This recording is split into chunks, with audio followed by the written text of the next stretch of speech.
In 1955, a British naval historian named Cyril Northcote Parkinson wrote a satirical essay for The Economist.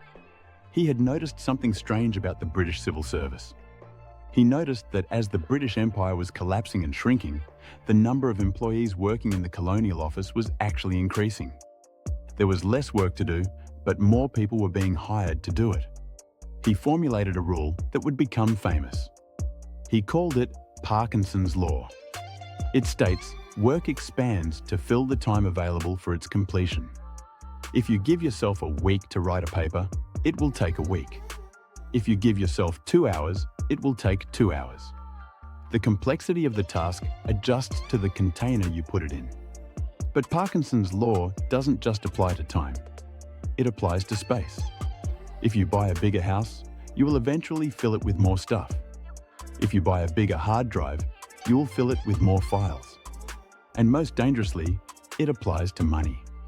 Parkinson's Law of money states, expenses rise to meet income. This is the single most important rule in personal finance. It explains why you can double your salary and still feel broke. It explains why professional athletes who make $10 million a year go bankrupt. It explains why you are still living paycheck to paycheck, even though you are making more money today than you ever thought possible 10 years ago. You are not broke because you don't make enough money. You are broke because your financial life is expanding to fill the container of your income. To understand why this happens, we have to look at the psychology of the norm. When you are making $50,000 a year, you live a $50,000 lifestyle. You drive a used car. You eat at casual restaurants. You shop at discount stores. This feels normal. Then you get a promotion. You now make $100,000. For the first 3 months, you feel rich. You have a surplus. The container is bigger than the contents. But then the norm starts to shift. You tell yourself, I work hard, I deserve a better car. So you lease a BMW. The payment is $600 a month. You can afford it. Then you look at your clothes. You can't drive a BMW wearing old clothes. So you upgrade your wardrobe. Then you look at your apartment. It doesn't match the car or the clothes. So you move to a luxury building. The rent is double. Within 12 months, your expenses have expanded to exactly $100,000. You have zero margin. You are just as stressed as you were when you made $50,000. The only difference is that the toys are nicer and the golden handcuffs are tighter. This is the tragedy of Parkinson's Law. It turns wealth into a treadmill. You are running faster and faster, but you are staying in the exact same place. The reason this is so hard to fight is that it feels logical. Every individual upgrade feels justified. I can afford the car, I can afford the dinner, but you aren't looking at the aggregate. You aren't seeing that you are systematically eliminating your freedom. When your expenses equal your income, you have zero leverage. You cannot quit your job. You cannot take a risk. You cannot start a business. You are a slave to your own lifestyle. So, how do we break the law? How do we stop expenses from rising to meet income? You have to create artificial scarcity. If you rely on willpower to save money, you will fail. If the money is in your checking account, you will spend it. You will find a need for it. You have to remove the money before you can see it. This is called paying yourself first, but most people do it wrong. They wait until the end of the month and save what is left over. Parkinson's Law dictates that there will be nothing left over. You must reverse the equation. Income minus savings equals expenses. If you make $5,000 a month and you want to save $1,000, you must move that $1,000 on the very first day. Now you only have $4,000 in your account. Here is the magic of Parkinson's Law. It works in reverse. Just as expenses expand to match income, expenses also shrink to match income. If you only have $4,000 available, you will figure out a way to live on $4,000. You will naturally cut the fat. You will skip the extra dinner. You will wait for the sale. You won't even notice the missing money because the container has become smaller. This is how the rich get rich. They artificially suppress their lifestyle. Look at Warren Buffett. He is worth $100 billion. He could buy a private island every day, but he still lives in the same house he bought in 1958 for $31,000. He drives a modest car. He eats at McDonald's.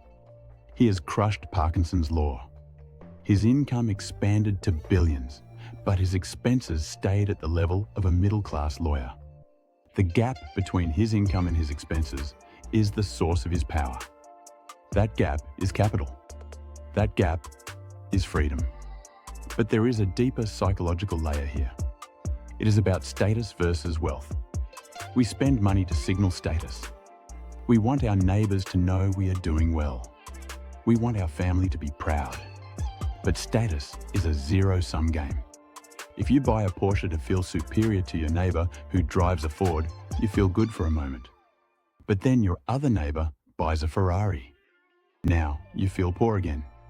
There is always a bigger fish. There is always a nicer boat. If you play the status game, you are doomed to obey Parkinson's law forever. You will spend every penny you earn trying to maintain your position in the hierarchy. Wealth is the opposite of status. Wealth is quiet. Wealth is the money you didn't spend. Wealth is the option to walk away. Imagine two men. Man A makes $500,000 a year. He spends $500,000 a year. He has a mansion, 2 luxury cars, and private school tuition for his kids. Man B makes $100,000 a year.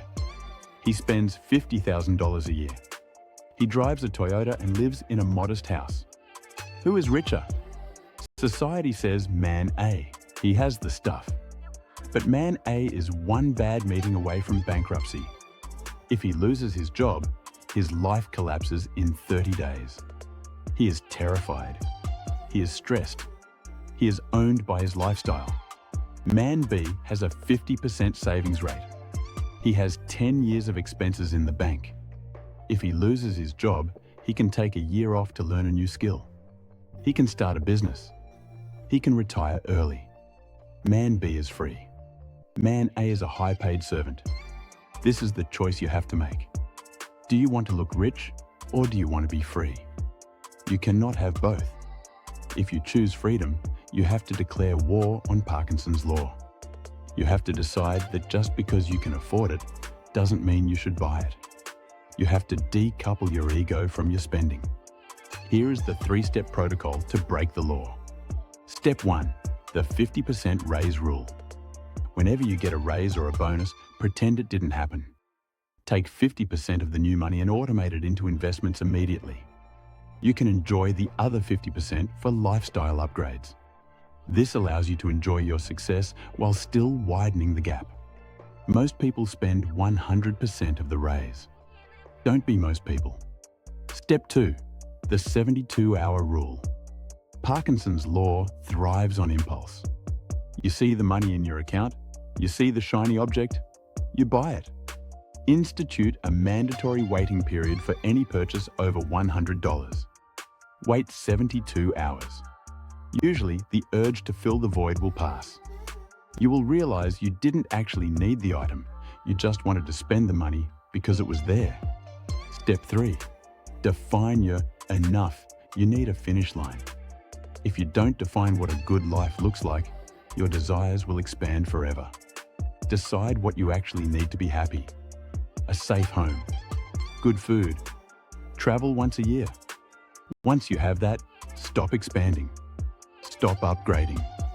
When you reach enough, every extra dollar becomes freedom, not stuff. Parkinson's law is a law of nature. It is gravity. It is always pulling on you. It takes effort to resist it. It takes conscious design to build a dam against the flood of lifestyle creep. But if you can build that dam, you create a reservoir of wealth that will feed you for the rest of your life.